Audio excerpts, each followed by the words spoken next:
Welcome to a very special edition of Meet the Press Now, live from the Democratic National Convention right here in Chicago.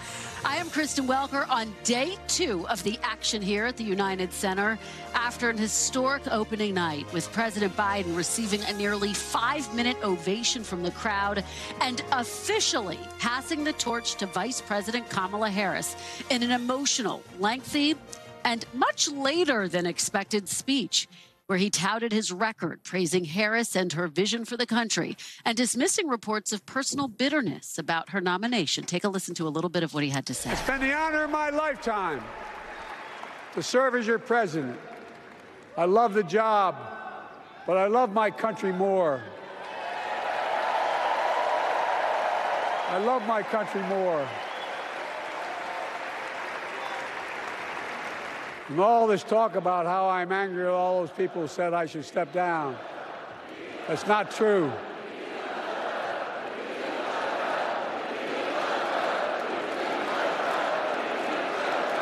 Thank you.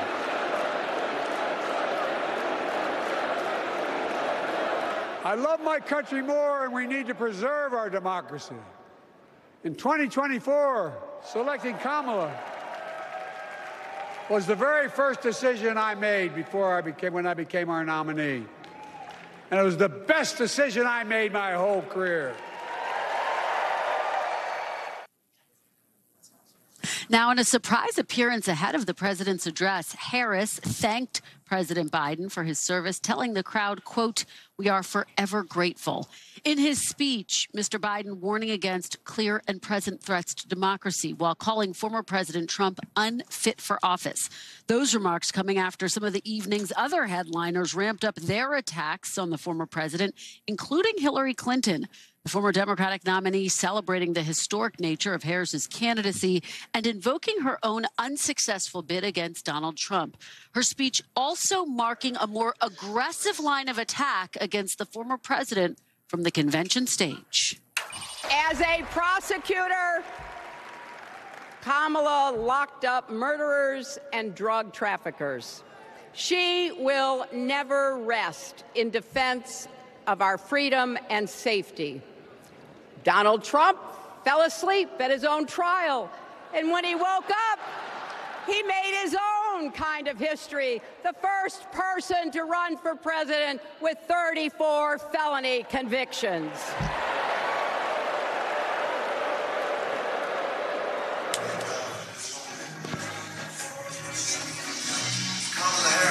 Now, those chants of lock him up that you just heard, a notable shift in tone compared to 2016, that convention, when then First Lady Michelle Obama coined the phrase, "When they go low, we go high." Remember that one? And they are starting our sound check here, so I'll talk a little louder to make sure you can hear me. Look, Michelle Obama, along with her husband, former President Barack Obama, will speak tonight, along with the vice president's husband, second gentleman Doug Emhoff. We are also expecting to hear from the vice president again tonight, not in Chicago, but in Milwaukee, where she and running mate Tim Walz are holding a rally in the same arena as last month's Republican National Convention. Campaign officials telling NBC News that Harris's speech will be broadcast to the crowd back here in Chicago. Let me bring in our team of NBC reporters. Monica Alba is on the convention floor. Vaughn Hilliard is in Howell, Michigan, where former President Trump is holding an event. And with me on set right here is Washington managing editor Carol Lee and NBC News chief political analyst Chuck Todd. Thanks to all of you for being here. Monica, it's loud here. It's getting loud as they prepare for night 2 of the Democratic National Convention. Talk about the strategy of having the vice president travel to Milwaukee, this split screen that we're going to see. Yeah, and that is kind of the soundtrack to this evening, you could say, Kristen, as we hear the musical guests do their sound check for tonight. What will be so notable is that Vice President Harris and Governor Tim Walz, of course, are here in Chicago. We saw them last night. They're going to be heading out to Wisconsin to hold their own campaign rally, as you mentioned, in that same arena where Donald Trump accepted the nomination for the Republican Party. And it's by design. It's on purpose. They're doing it, in effect, to troll him, to be able to say we're having our own convention in Chicago. Illinois is not really a battleground state. Of of course, certainly not the way Wisconsin is, but they're going to be acknowledging that the 75-day sprint to November is all about stressing the urgency of using every possible moment. That's what they're going to try to convey with this decision. But there is a little bit of a risk to it as well, because they're going to be speaking right up against some of the prime time lineup that you're going to be seeing a couple of hours from now. But we're told they're going to make their way back to Chicago at some point in the evening. It leaves open the question whether they're going to be here for the key headliners of the evening, former President Obama and former First Lady Michelle Obama. But either way, we're told they're really trying to stress what President Obama's top line message will be, which is this is an all-hands-on-deck approach, and if they can get in poking at Donald Trump along the way, they feel like that's an effective use of their time. Kristen. And Monica, as you are speaking, we were listening to Common perform his mic check. Last night, it was James Taylor. By the way, because the events here, Monica, went so late, we actually didn't hear from James Taylor. We did hear his sound check, though, here on this show yesterday. Monica, let me follow up with you a little bit on the Obamas and the strategy. How do you anticipate we will, in addition to his message tonight, see them deployed for the remainder of the campaign, this home stretch? Well, look, they've said they're going to try to do everything they can to help Kamala Harris and Tim Walz get elected. But it was notable on the day that President Joe Biden announced he was leaving the race. We know that Vice President Harris spent 10 hours that day on the phone to key allies and stakeholders. And on that list, near the very, very top, were the Obamas. Those were some of the earliest calls that she placed. But at the time, the couple wasn't going to make a formal endorsement because they said they wanted to respect the process. They wanted to let this Democratic primary, if there was going to be a question of one, play out before the entire party coalesced and rallied around her. And then a couple of days later, they did tease out that endorsement with a phone call that they played a clip of between the two of them and Vice President Harris. So tonight, you're going to hear them talk about their own personal experiences with the vice president and what they believe she brings to the table. We're told they're going to talk about her toughness, her perseverance, what she can offer. And then we do expect that they will be helping in the campaign in some form, though it's unclear how much actual stumping they're going to do versus perhaps raising money and helping in those other modes as well. Kristen. Monica, you always have great reporting, and today you powered through a performance by Common. Well done. Thank you very much for that. We appreciate it. Vaughn, let me go out to you. As we've been reporting, former President Trump holding a campaign rally in Howell, Michigan. Talk about the top lines there and just the broader counter-programming plan for the week, Vaughn. Right, Common is not performing here in Howell, Michigan. I can tell you that, Kristen. It's a little bit more tame out here in rural Michigan. Let's be very clear here. This was an event here that was promoted by the campaign as being one focusing on crime and safety. It was here at a local sheriff's office here inside of a garage where Donald Trump talked for the better part of an hour, focusing largely on crime attributed to individuals who are undocumented here in this country. He has pushed aside FBI crime statistics, saying that they are fake and that they are not accurate, and that, in fact, crime around the country, in Donald Trump's words, are going up, and he is attributing that to the policies of the Biden-Harris administration. Take a listen to part of his remarks. We're here today to talk about how we are going to stop the Kamala crime wave. Over the past 4 years, the Marxist left has waged a vicious war on law enforcement in our country. They've taken away the dignity and the spirit and the life of some of these police officers, and that's why you see it. The crime is so out of control. If she ever had a chance, she would do whatever she could to defund the police, because that's where her spirit is, that's where her heart is. Of course, we should note here, Kristen, that this is the first time that we have seen Donald Trump, and the only time we expect to see him here today after night one of the convention festivities. He did, off the top of his remarks, comment on the first night of the convention, saying that Joe Biden was angry because it was a convention coup. Of course, it was Donald Trump who was forecasting for the better part of 2 weeks this idea that Joe Biden would try to suddenly retake the Democratic nomination, which, of course, there was no substance or accuracy to that. And, of course, that didn't happen last night. He also commented on the Democratic nominee, her laugh, and her policies. And I think that this is along the lines of this fusion of personal attacks with discussion around issues, sometimes not always grounded in the exact facts. But for Donald Trump here, this is part of his counter-programming. He will be making his way to North Carolina tomorrow alongside of J.D. Vance for a stop just outside of Greensboro. Kristen. Yeah, and of course his allies are urging him to let up on those personal attacks because they don't think it's a winning strategy. Vaughn Hilliard, thank you so much. Really appreciate it from Howell, Michigan. Let me turn now to Chuck and Carol. Let's talk about everything that happened last night and what we can expect tonight. Chuck, I'm going to start with you. I want to play a little bit more of what we heard from President Biden. And what was so notable is that it's actually something that you said prior to his speech. Let's take a listen to what he said. I've made a lot of mistakes in my career, but I gave my best to you. For 50 years, like many of you, I've given my heart and soul to our nation. And I've been blessed a million times in return with the support of the American people. I've either been too young to be in the Senate because I wasn't 30 yet, and too old to stay as president. But I hope you know how grateful I am to all of you. Chuck, we literally had this discussion yesterday. That's the real heartache, I think, for President Biden. You know, he never got the presidency in his prime. Yeah. Right? And it just, but he got the presidency, and he worked his whole life. I've spent my entire adult life tracking whether Joe Biden was going to run and how is he going to do it. And he always wanted to run. And every off the record I had with him, it was always about, well, what do you think's happening in Iowa? Who's got this ground game? And he loved the game. He did. And then by the time he gets the presidency, it's sort of like, he doesn't have the fastball anymore. Now he had some crafty screwballs and this or that, and he could, get through it. And he got the Holy Grail. But I do think last night, I think tonight's the start of the convention, the Kamala Harris convention. Last night was the sort of the tribute night. This was and if you think about it, putting Hillary Clinton on that night too also felt like a decision of let's put the past on display on Monday night. Yeah. And then let's start making the case for Kamala starting on Tuesday. Starts with the Obamas. We'll make a personal pitch, I think, a little bit. You have Bill Clinton, who's going to make the Secretary of Explaining Democratic Economic Policies. Yeah, He's still the through line on that.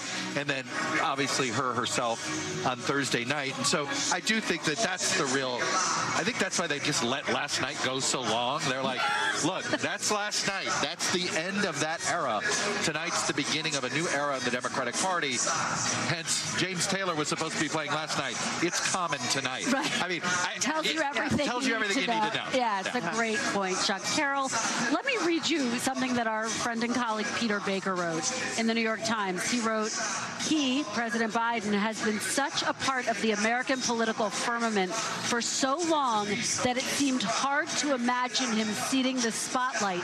And in fact, he made little accommodation to do that unhappy reality, largely giving what seemed like the speech that could have been written before his withdrawal from the race on July 21st, extolling his record and excoriating Mr. Trump's. What do you make of that and just how hard it was for Biden? Well, it was a very long speech, and if you look at it, it started with some of the future and Harris and endorsing her, and then it was about Joe Biden, and it was everything. It was almost as if he wanted to say, yes, I'm old and I've been pushed aside here, but look at every single thing I've done. And he really went through it all. And at the same time, he also rather graciously kind of interwove Harris's role in a lot of things. And that's what's so striking about this, is because we all know, we've covered this presidency.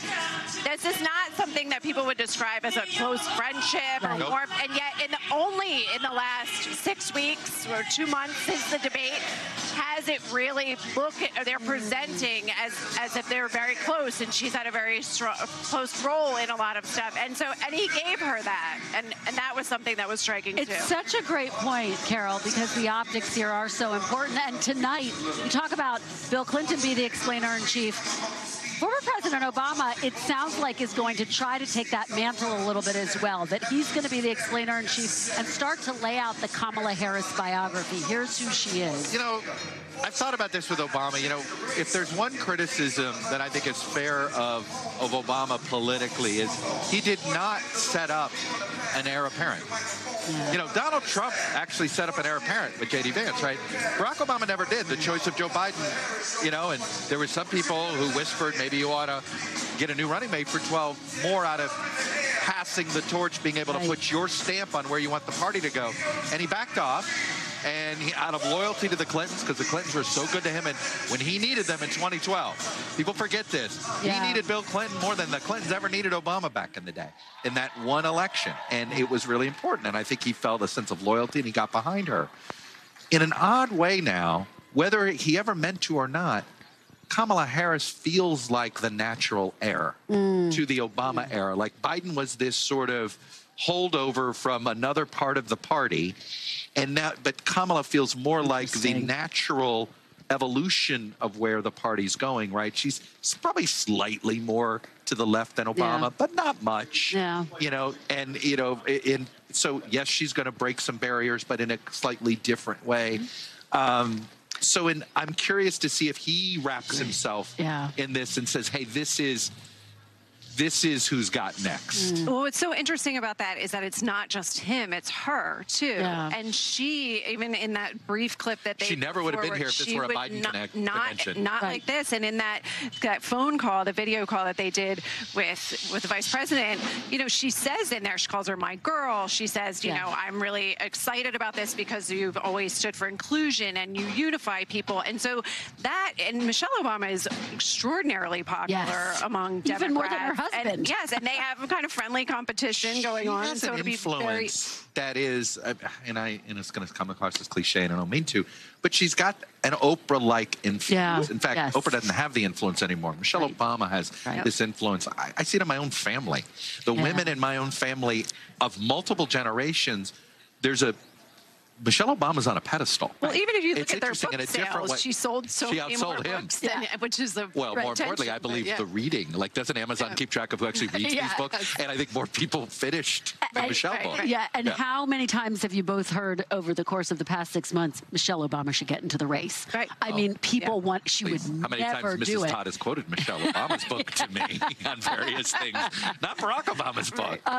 Very quickly, guys, one of the most fascinating moments came when Hillary Clinton was speaking. I don't think we have time to play it, but you heard the chants of lock him up, talking about Donald Trump. Chuck, it was so striking because obviously in 2016 at Donald Trump's convention, they were chanting lock her up. This does seem to be a pivot from the Michelle Obama, when they go low, we go high. I've been thinking about this there's been this odd role reversal, 25 years ago, the Republican Party were the disciplined party, and they knew how to use a convention to tear apart a candidate. Just ask Michael Dukakis. Oddly, right, Donald Trump didn't spend any time at his convention. They thought they'd beaten up Biden enough. In fact, they were afraid of beating him up more because they didn't want him to get out of the race. And they didn't want him to get out of the race. It's the Democrats that are like, okay, we're now going to play hardball. And they're not usually the party because they have this, no, we want to be better. We want to go, and we in the press will sometimes hold them to a higher standard because they ask us to be held. They ask to be held to a higher standard. But it's striking to me how comfortable these folks are. Like, you know what? We're gonna fight fire here, and they're like, we'll apologize later. With a smile. That's a little bit of the difference. They're also trying to do it in sort of a joyful way. A joyful little night thing. Joyful night. Because it wasn't just Clinton. It was Jamie Raskin. I mean, we heard this thread, Carol, in a number of other speeches. There's a feeling in the party that they've learned a lesson, that you can't fight when Trump and Trump allies are coming at you, you have to come at them and play their game a little bit. The danger is that we've seen others who go up against Trump and try to play his game and fail. Now, I will say this. She can't. I think that's right. Like the lesson for Hillary Clinton it was don't get dragged into his mud fights. Biden didn't. Biden stayed above the fray in 20. It was very successful. She can have others do the dirty work. She needs to stay above the fray because that actually sullies the current image she's building of herself right now. Yeah, fantastic point. Well, we could have this conversation all hour. Thank you. It was We'll great. Appreciate it. We'll do it again tomorrow. Appreciate it, guys. Carol Lee, Chuck Todd, thank you both so much. Coming up next, I'll talk to Harris's deputy campaign manager about what to expect, not just tonight, but for the next 70-plus days of the campaign. Plus, as we look ahead to former President Barack Obama's prime-time speech tonight, let's take a look back to that speech that skyrocketed him to national prominence, his DNC debut in Boston back in 2004. Even as we speak, there are those who are preparing to divide us. The spin masters, the negative ad peddlers, who embrace the politics of anything goes. Well, I say to them tonight, there is not a liberal America and a conservative America. There is the United States of America. There is not a black America and a white America and Latino America and Asian America. There's the United States of America.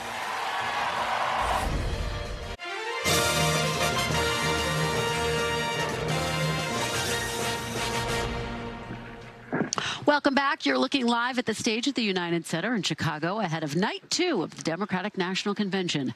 As we noted, tonight's program will be something of a split screen with Vice President Kamala Harris scheduled to speak tonight a little farther north of where we are right now. She will be in Milwaukee. Joining me now on set is Quentin Fulks. He is the principal deputy campaign manager for the Harris-Walz campaign. Quentin, thanks for being here. Appreciate it. Thank you for having me. So let's talk about night 1 before we get to night 2. President Biden wound up taking the stage at 11:30, by our count about 45 minutes later than he was supposed to. Was that a mistake? What happened? Oh, yeah, I don't think it was a mistake. Look, I think that the team here on the ground in Chicago has worked tirelessly to put this convention together for us. It was night 1. I think anytime you're bringing an event like this and building something with this many people, there are bound to be some things that go a little awry. But I think that the team has taken that back, and I think that tonight we're going to see some flawless programming for night 2. Okay, well, let me follow up with you on that. The team has taken that back. What does that mean? Will there be adjustments? Because obviously we know a couple of speeches got cut last night, a video, at least one got cut. Did you have to make adjustments for night 2? Look, I think it's just a matter of just making sure that the program is running smoothly. I know that there's people who've been up all night working on this to make sure. So I think that people will just stay on time. We'll keep the programming moving smoothly. And so I really don't think it's a big deal. Unfortunately, some people had to be cut. But I think tonight, again, we're going to see some flawless programming and make sure that night 2 goes off very well. Let me read you something that was in Axios. Derek Thompson reporting that a longtime Biden aide texted him, quote, "This is awful. He literally set up a campaign and handed it over to them. Do they have to cut him out of prime time?" What do you say to those who say it was actually disrespectful to President Biden? Look, I actually hate, acknowledging things like that. I don't think that anybody was making any attempt to cut President Biden out. I think what we saw in the room last night here in Chicago during this convention is nothing but love and respect for President Biden, his family, the legacy of President Biden, and the work he is continuing to do. People continue to forget Joe Biden is going to be the president for the next 6 months. So we have a lot of stuff that we have to get done. So again, I just think that is ridiculous. Being on it, will he be a prominent feature on the campaign trail? How much should we expect to see him campaigning? Absolutely. I think you heard directly from President Biden last night when he told the nation nobody is going to work harder than himself to get Kamala Harris and Tim Walz elected President and Vice President of the United States. All right, let's talk about tonight. Before we get to the speeches here tonight, let's talk about Vice President Harris. She's going to be in Milwaukee. She will be speaking at the site of the RNC convention. Do you have any concern that, to some extent, this is counter-programming what's happening at the actual convention? No. Again, I think all the logistics have been sorted out, but I think that, the work has to continue. Vice President Harris is in Wisconsin. She's talking to voters, and we're going to be here talking to voters about the vision and the future she has for this country, and so I'm incredibly excited. So we will hear from Vice President Harris. Do you have any concerns about the choreography? How will it all work? No. Again, I think that the team here, our campaign, because that is a campaign event. It's just happening in the middle of the convention, but we are coordinated, and I think it's all going to go out without a hitch. A lot of people have been talking about the tone that we heard on night 1. We saw a very unified convention. We saw a lot of fired up folks here. We also heard some calls to lock him up, referring to former President Trump. I want to play a little bit of what we heard last night. Get your reaction on the other side. She became a career prosecutor Well, he became a career criminal with 34 felonies, 2 impeachments, and 1 porn star to prove it. Make no mistake, a man who uses fraud, theft, and violence to take power will commit any crime to keep it. And now Trump's promising to pardon hundreds of his fellow criminal convicts and insurrectionists. Is the party effectively breaking away from Michelle Obama's when they go low, we go high? It seems like the gloves have come off. Well, no, I don't think so, because at the end of the day, the party is falling in line behind Kamala Harris and Tim Walz. And Kamala Harris is saying that the reason that we should not elect Donald Trump is because he is out of touch. He has an extreme, unstable agenda called Project 2025 that is going to hurt people. And so I think that that is why Donald Trump shouldn't be. But it is factual. Donald Trump he is a convicted felon. That is just what it is. But at the end of the day, we are running this campaign about the future, not the past. Are you comfortable, though, with the chance of lock him up? That's what they were chanting about Hillary Clinton in 2016 when Democrats said that crosses a line. Look, I think that people here know that what lies in front of us is making sure that we communicate to voters that Donald Trump has a plan that is going to hurt them. That is what you're going to continue to hear from our plan and the different visions for this country, because that's fundamentally the choice that voters are going to have to make. But just to follow up a little bit, I mean, do you want folks here to refrain from chanting lock him up? Is that in line with the spirit of this convention? Look, I think that at the end of the day, folks are going to say what they want to say. But I think from our campaign standpoint, I'd much prefer people be talking about the fact that Donald Trump has a Project 2025 agenda, one that is going to rip away and continue to double down on women's reproductive freedoms being ripped away, extreme tariffs that are going to hurt people that live in rural communities, book bans, monitoring pregnancies, going after contraception and IVF. I think that that is the most dangerous part about a second Donald Trump presidency, and we have to make sure as many people know that is possible. Donald Trump, as you know, was watching closely. His campaign put out a press release pointing out that the speakers last night used his name 147 times. Is there a risk in being too focused on Trump and not focused enough on what Vice President Kamala Harris will do if she's in the White House and Governor Tim Walz? Not at all. But look, I think that tonight is about the future and the vision that the Vice President has. And you're going to continue to hear speakers talk about what that vision is and a culmination leading up to Thursday when the Vice President herself talks about that. But make no mistake about it, we also have a responsibility to make sure that voters know just how dangerous and divisive Donald Trump is. What are we going to hear from former President Obama tonight? Bill Clinton was the explainer-in-chief to Barack Obama in 2012. Is Barack Obama going to be the explainer-in-chief for Vice President Harris? Look, I think he's probably one of the best orators of our time. Whatever we hear from him, I'm sure is going to be spectacular. I have not read the speech or heard it yet myself, but I'm very interested. But what I think is going to be in there is why he believes Kamala Harris is the best person to be president, and I think that that should really matter coming from somebody who has actually sat in the chair of being president of the United States. We have heard some of the vice president's policies. She rolled out some of her economic policies, but I think there's still a lot of questions about how she would govern.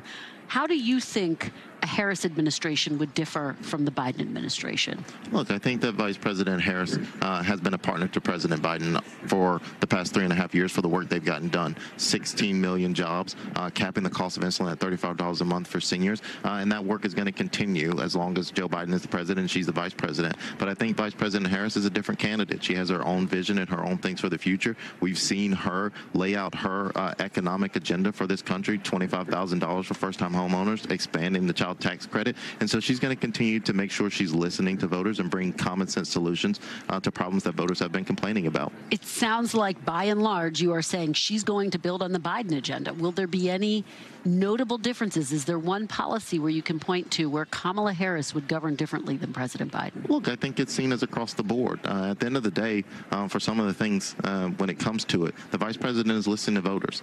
This isn't a comparison or contrast. She's been a partner to President Biden as they have delivered a record amount of legislation that has changed people's lives. And if so, continuing to help people is building on top of that, you will see that. But make no mistake about it, Kamala Harris is going to have a Kamala Harris agenda that is driven by her worldviews and her values. Do you think it's going to be important for her to fill in some of those blanks, those question marks this week and in the coming weeks before Election Day? Look, I think that she's going to continue to do that. I think she's going to talk about that in her speech and what she wants to do. I think she's going to continue continue to be out in the battleground states communicating with voters who are ultimately going to decide who the next president of the United States is, and that's where her focus is. And so she's going to do that, but she's going to do it on her time. And just last question, Quentin, we know that when she was running in the primary back in 2020, she expressed support for things like banning fracking, defunding the police. The campaign has been very firm. She no longer supports those positions. But does she need to come out and clearly explain to voters where she stands on those issues right now? Look, I think she needs to come out and address the concerns that she's hearing from voters, and what some of those concerns. Yes? Well, no, I think voters are concerned about cost. I think voters are concerned about why they're being price gouged just so that big corporations can make a profit, and that is what she's addressing when she's out talking and delivering these remarks and speeches. I think voters are concerned about their reproductive freedom and their health care, and she is out talking to them about how she's going to stand up to Trump and make sure that she brings Roe v. Wade back. So that is where her focus is. But one more try. You have walked back some of her policy positions in 2020.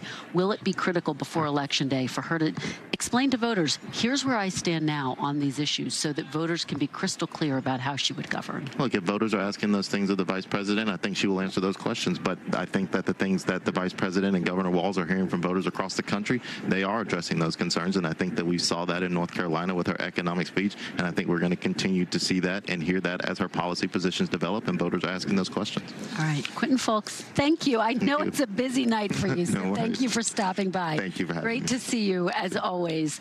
Coming up next, as Harris hopes to make history in November, Steve Kornacki's at the big board to break down whether women voters are the key to Democrats winning the White House. You're watching a very special edition of Meet the Press Now, live from Chicago. Do stay with us.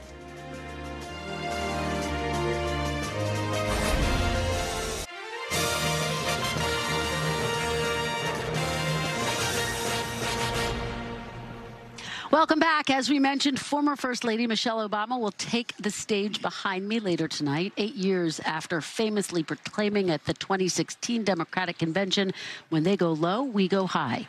At this year's convention, though, Democrats have sharpened their attacks on the former president and his allies.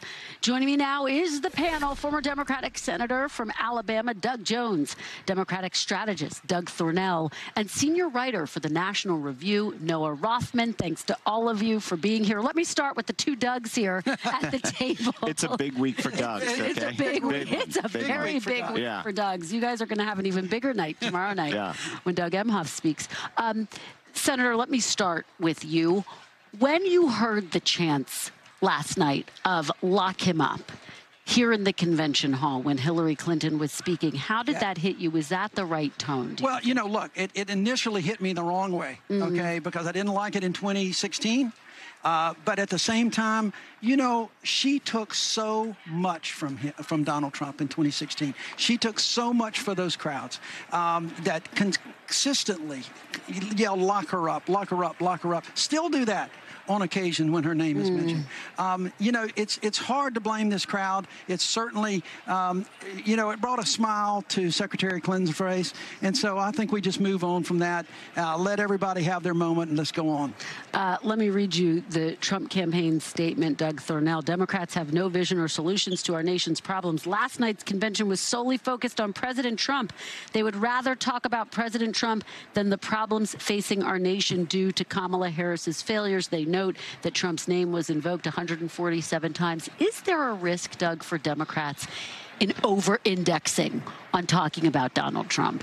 Well, it's a bit rich coming from the Trump campaign. I mean, come on. You know, like, think about the things he obsesses over, how Kamala looks and talks and the nicknames he tries to come up with. In fact, I think one of the things I'm sensing with Trump is he's kind of slipping because his nicknames are so dated and old. I mean, he's using Crooked Joe, which was the same thing he used in 2016. It's like he can't turn the page. So, but to their critique, you heard a lot of vision. You heard a lot of policy. You heard a lot of aspirational talk. Sure, there's going to be contrasts. the senator knows that a campaign is about choices. Yeah. It's about contrast. And that's what the Democrats put on display last night. Noah, let me turn to you because Doug takes me to my next question beautifully, which is that former President Donald Trump has been largely focused on Kamala Harris's looks and personal attacks. He says he's entitled to those personal attacks. I interviewed Senator Lindsey Graham on Sunday, and he said, look, Trump the provocateur, Trump the showman, will not win this election. Donald Trump was asked about those comments by Lindsey Graham. I want to play that exchange in a CBS interview. Get your reaction on the other side. Lindsey Graham said that Trump, the showman, will not win this election. Look, I like Lindsey. I don't care what he says, okay? Lindsey wouldn't have been elected if I didn't endorse him. Doug, what do you make of that? That is Donald Trump's favorite go-to, is that everybody who has a political career in the Republican Party owes their career to Donald Trump. It doesn't matter how long ago they ascended to office, in Lindsey Graham's case, a decade or so, even more before Donald Trump, descended the escalator. This is something that he appeals to because his defense of himself is usually ego-driven, which is part of the reason why I argue with my conservative colleagues over this. The idea of this issue-driven candidate that Donald Trump can transform himself into is a fantasy. Donald Trump will be Donald Trump. And he finds far more gratification in that kind of set than he does in articulating the issue sets that advantage him. Putting that in place. He owns the issues in this election, from the economy to immigration and inflation, the stuff that really registers with voters. I don't expect that Donald Trump can change the momentum of this race. I just think that Kamala Harris can set on the landmine.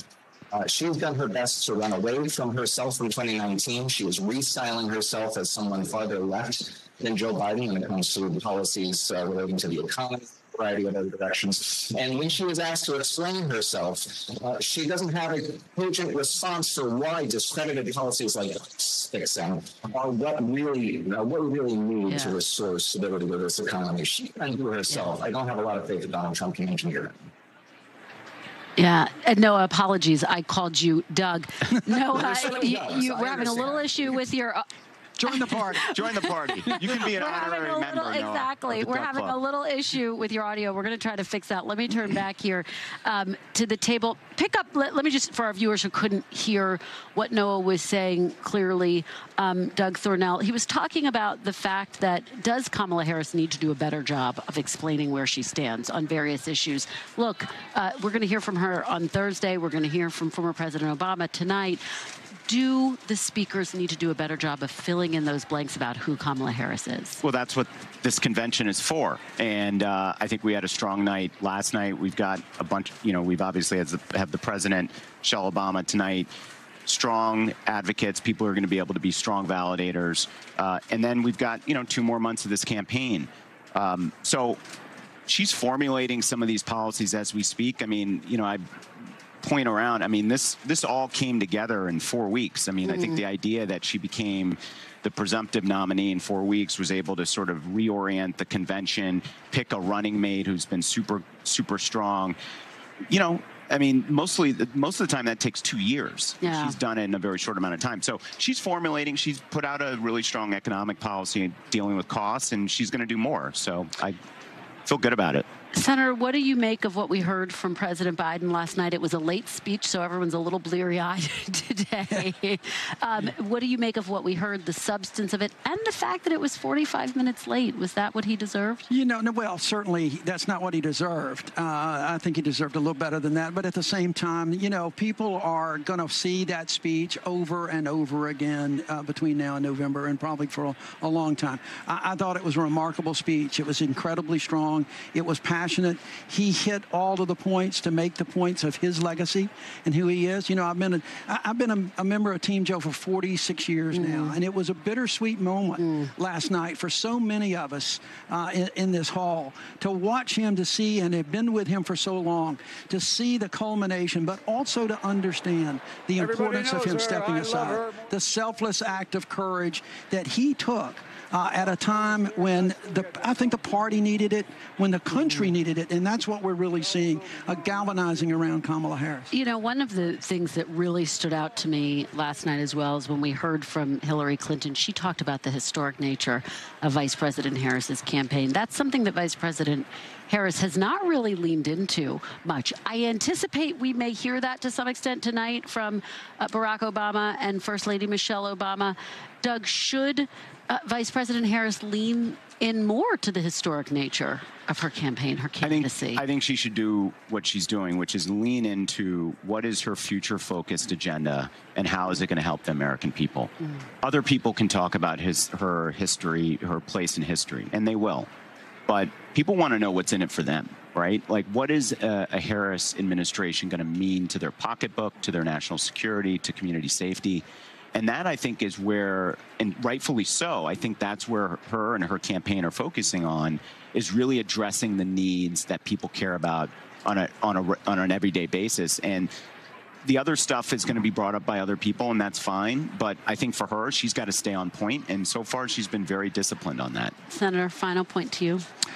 I think people are not going to vote on history, you know, whether it's a historic thing. I completely agree with Doug. She's got to present a vision for the future, which I think she is beginning to do, that economic package this week. She got to also remind people that for the last 3.5 years, when they question her ability, when they question whether or not she's ready, she's got to remind people, as to borrow the line in Hamilton, the musical, she's been in the room where it happens, and she learned from the best, and that is Joe Biden. So I think that you're going to see going forward more and more of her issues as this campaign continues to build. It's going to be really exciting in the hall for the rest of the week. All right, well, we're going to be watching it closely. Thank you so much. Really appreciate it. The two Doug. Yes. Great conversation. And Noah, I'm sorry we were having trouble with your audio. We'll have you back. Really appreciate it, though. And we have Steve Kornacki back now to dive into the all-important gender gap in the presidential race. So, Steve, take it away. What type of impact will the gender gap have in 2024? Yeah, Kristen, big question. Two ways to look at it nationally. Look at it this way. In 2020, Trump won among men over Biden by 5 points.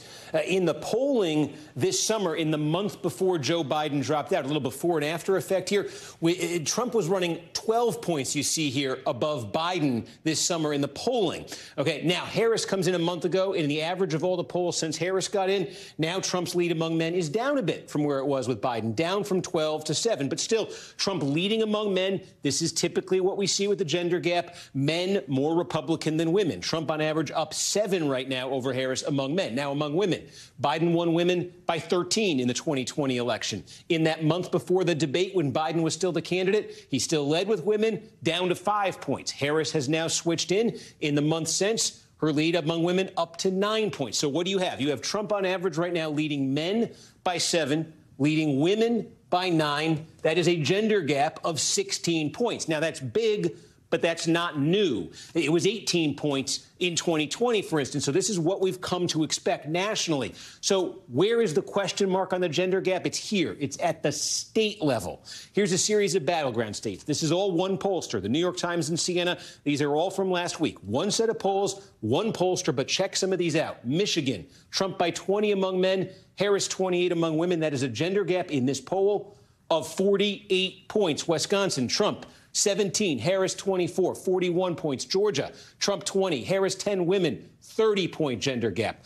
Now, cautionary notes, as we say, it's one pollster. There can be statistical noise here. Just look at Pennsylvania. Barely a gender gap at all in the same from New York Times, Siena. These numbers can bounce around, but this is the thing to look for. Is something happening in the states, in some of the battleground states, that's not necessarily happening nationally? Are there state-specific effects? They get ads. They get campaign activity. They get things happening in swing states that don't happen in a lot of the rest of the states. Maybe that's affecting the gender gap. Abortion politics. It's settled at the state level now. Are there abortion politics in some of these states that are affecting the gender gap in a way it is not happening elsewhere? Those are the questions raised by this. Of course, as we say, one poll, so we need to see more. But this is the thing to look for. Do we keep seeing state-specific gender gaps of anything approaching that scale? Because if we do, it's new, it's different, and it's hugely significant, Kristen. Wow. All right. Steve Kornacki, you certainly did put a fine point on it. Thank you so much. Thank you for hanging in with us so that we could get those audio issues fixed. Really appreciate it. Great information as always. Coming up next, I'll speak to one of the Republicans being featured here at the Democratic National Convention. A Republican mayor from battleground Arizona joins me next. You're watching Meet the Press Now, special coverage live from Chicago.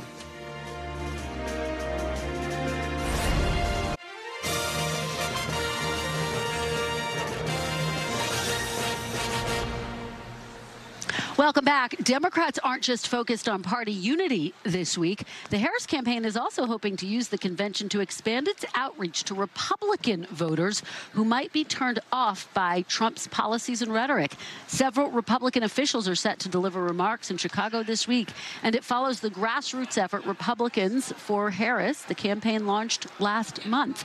Joining me now is one of those Republicans taking the stage in Chicago, Mayor of Mesa, Arizona, John Giles. Last month, he endorsed Vice President Harris, rebuking Trump and his policies. Mayor Giles, thank you so much for being here. My pleasure. Good to be with you. Well, it's great to have you here. This is such a really unique perspective that you bring. You say you've never been to a convention before, so this is not only your first convention, this is your first time speaking at a convention. Tell me how you're feeling and what we're going to hear from you tonight. Well, this has been very exciting. Obviously, when I first got the invitation to come to the convention, I thought, well, no, I don't want to go to the Democratic convention. I'm a Republican. Well, I don't see the point in that. And then they said, no, you don't get it. We want you to speak at the convention. And I thought, oh, dear, you know, that's I do have a perspective that I think is important to share. So that's why I'm here. There's a lot of Republicans like me that I think are traditional Republicans that are in the political middle. And we feel politically homeless right now. And we need to cry on each other's shoulder and give each other permission to break with tradition and to realize that this year we just simply can't vote for the candidate at the top of our ticket. He's not qualified. He presents a danger to our country. And that's the argument you'll be making tonight when we hear from you? It is. Again, I'll be reaching out to the political middle and sharing my experience as a mayor under both the Biden and the Trump administrations. Mr. Trump made a lot of lofty promises to me and to everybody else. He's very much a populist. He'll say what you want him to say.